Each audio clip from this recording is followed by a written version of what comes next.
بسم اللہ الرحمن الرحیم۔ السلام علیکم۔ آج تاریخ ہے 28 نومبر سن 2021 بروز اتوار۔ کویت اردو نیوز کے ساتھ میں ہوں محمد عمر۔ آج کی اس ویڈیو میں کویت سے کچھ تازہ ترین نیوز اپڈیٹ شامل کرتے ہیں۔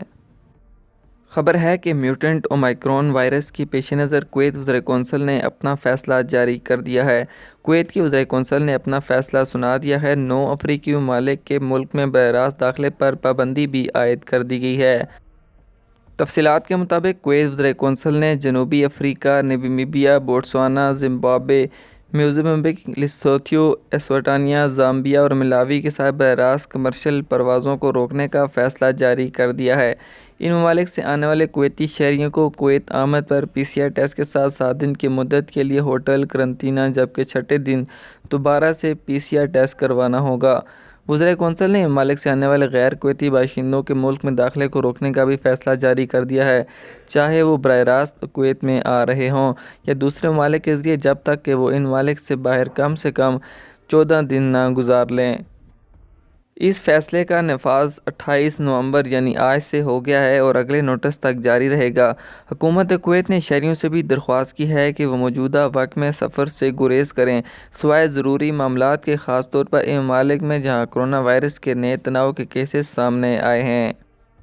اس حوالے سے مزید بات کرتے ہیں کہ نائب وزیر اعظم اور وزیر دفاع اور وزارتی کمیٹی برائے کورونا ایمرجنسی کے چیئرمین شیخ حمد جابر العالی الصباح نے کچھ افریقی ممالک میں کرونا وائرس کی ایک نئی قسم سامنے آنے پر بیان دیتے ہوئے کہا کہ کویت کے بین الاقوامی ہوائی اڈے اور نہ ہی کویت کی زمینی اور سمندری سرحدیں بند کی جائیں گی۔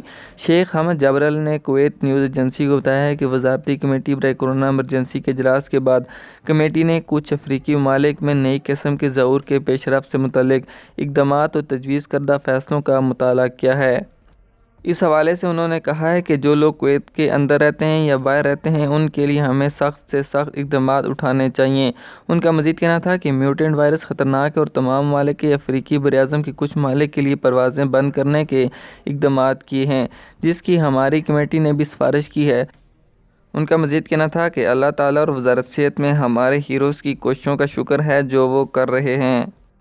اگلی خبر شامل کرتے ہیں کہ پبلک اتھارٹی بائی افرادی قوت یعنی PAM میں قومی افرادی قوت کے امور کے ڈپٹی ڈائریکٹر جنرل عبداللہ المطوع نے اعلان کیا ہے کہ اتھارٹی نے بدھ کو کویت فاؤنڈیشن کے تعاون سے نئے فارغ التحصیل اسٹوڈنٹ اور ملازمت کے متلاشیوں کے لیے فاصلاتی تربیتی کورس ایڈوانسمنٹ آف سائنسز یعنی KFAS کا ایک تعارفی اجلاس منعقد کیا ہے۔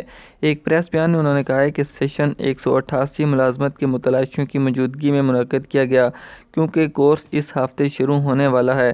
المطوع نے تصدیق کی ہے کہ تربیتی کورس میں بہت سی ایسی مہارتیں شامل ہیں جن کی ملازمت کے متلاشیوں کو ضرورت ہے۔ اس کورس سے انہیں پیشہ ورانہ طور پر مدد فراہم ملے گی اور ایسے کورسز ان کی مہارتوں کو اجاگر کریں گے اور انہیں نجی شعبے میں کام کرنے کے لیے بھی تیار کریں گے۔ آج کی خبروں سے اتنا ہی۔ مزید خبروں کے لیے ہمارے YouTube چینل پر وزٹ کریں، ہمارے چینل کو سبسکرائب کریں اور بیل آئیکن کو ضرور پریس کریں تاکہ آپ لمحہ بلمحہ اپڈیٹ حاصل کر سکیں۔ مجھے دیجیے اجازت۔ اللہ حافظ۔